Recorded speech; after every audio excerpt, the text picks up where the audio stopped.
Everyone needs a comfortable place to call home.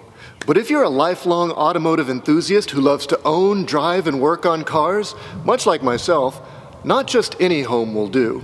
Ideally, you need a home that includes a garage with enough room for multiple cars, tools, spare parts, tires, and maybe even a hydraulic lift. But with all those specific needs, finding the perfect house with the perfect garage can be very difficult. And if you do find the perfect one, it's often very expensive. Quite the conundrum.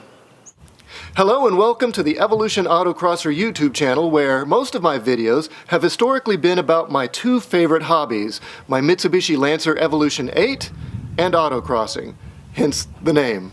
But in this series of videos, I want to talk about something other than cars or racing that's still very much relevant to the channel, because it addresses a fundamental problem that most car enthusiasts or automotive hobbyists share in common. Where to put everything? What a gearhead really needs then is something that's a little bit unconventional, something that's as much garage as it is house, something with ample living space plus enough room for everything mentioned previously. But most importantly, it needs to be at a price that won't break the bank. Well, I may have found what I believe to be the perfect solution that checks all of those boxes, and it's called a barndominium. If you're new to the concept of a barndominium, it's what you get when you combine the workspace of a barn with the luxury living of a condominium, all under one roof. By definition, a barndominium is most commonly described as a steel barn with a section of the inside walled off and finished out, just like a typical home. In addition to being the best of both worlds, utility plus comfort, one of the main reasons they're so popular these days is because of their relative affordability. So popular and affordable, in fact, that I've also decided to build one of my very own.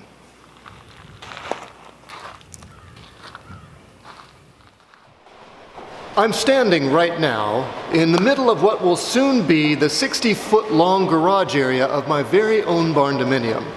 At this point, the shell of the barn is nearly complete, and with the lumber having been delivered, the internal framing will begin within the next few days.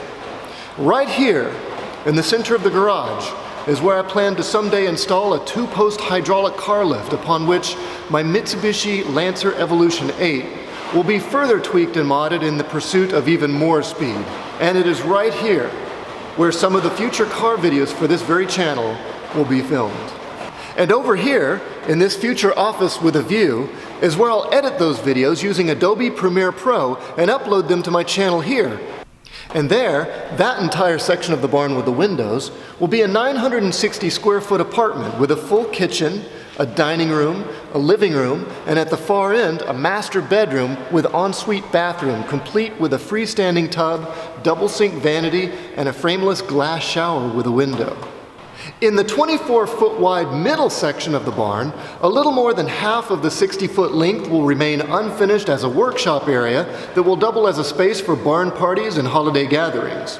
The remainder of the center barn area will be finished out with a second-story loft above the office I showed you just a moment ago, complete with a home theater, a full bathroom, and a sliding glass door that opens out onto a second-story balcony for enjoying the scenic views of the countryside.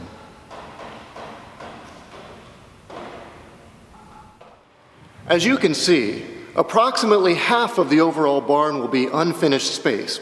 The walls in the unfinished areas will be insulated with closed cell spray foam and then painted white, as spray foam turns yellow if left unpainted. The finished areas will be framed in with 2x4s, insulated with open cell spray foam, and then drywalled, just like a normal house. Well, that's it for part one of the barndominium build. I hope you've enjoyed this quick tour of my barndominium and what will soon be the new headquarters for the Evolution Autocrosser YouTube channel. If you have any questions, drop them in the comments below and I'll do my best to read and reply to every single one. This is Jeremy Alt with the Evolution Autocrosser YouTube channel. Be sure to hit that thumbs up and subscribe if you haven't already so you won't miss an update. And I'll see you all very soon in the next episode, part 2. Take care.